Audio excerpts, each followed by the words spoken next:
જ્યારે સંઘ પ્રદેશ દાદરા નગર હવેલીના સિલવાસ નગરપાલિકાના પૂર્વ પ્રમુખ જન્મદિવસની ઉજવણી મોડી રાત્રે કરવામાં આવી હતી, જેમાં ભાજપ અગ્રણી અને નગરપાલિકાના પૂર્વ પ્રમુખે એક નહીં બે નહીં 10 કેક તલવારથી કાપી હોવાનો વિડીયો સોશિયલ મીડિયામાં વાયરલ થતા મામલો ગરમાયો છે।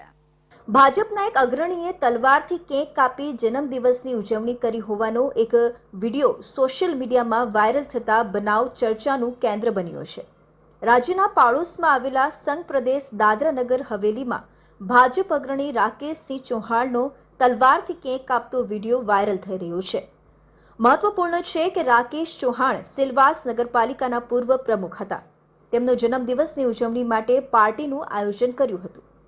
આ પાર્ટીમાં મોટી સંખ્યામાં તેમના સમર્થકો જન્મદિવસની ઉજવણીમાં ઉપસ્થિત રહ્યા હતા।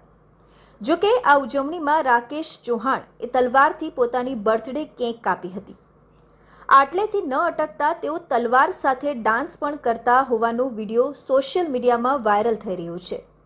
બીજી તરફ નગર હવેલીના સેલવાસના સાયલી ક્રિકેટ ગ્રાઉન્ડ ખાતે કેન્દ્રીય ગૃહમંત્રી અમિત શાહ કાર્યક્રમ માટે આવી પહોંચ્યા છે, ત્યારે દાદરા અને નગર હવેલીના ભાજપના પ્રથમ હરોળના અગ્રણીએ તલવારથી કેક કાપી જાહેરનામાનો ભંગ કરતા ભારે ચર્ચાનો વિષય બન્યો છે।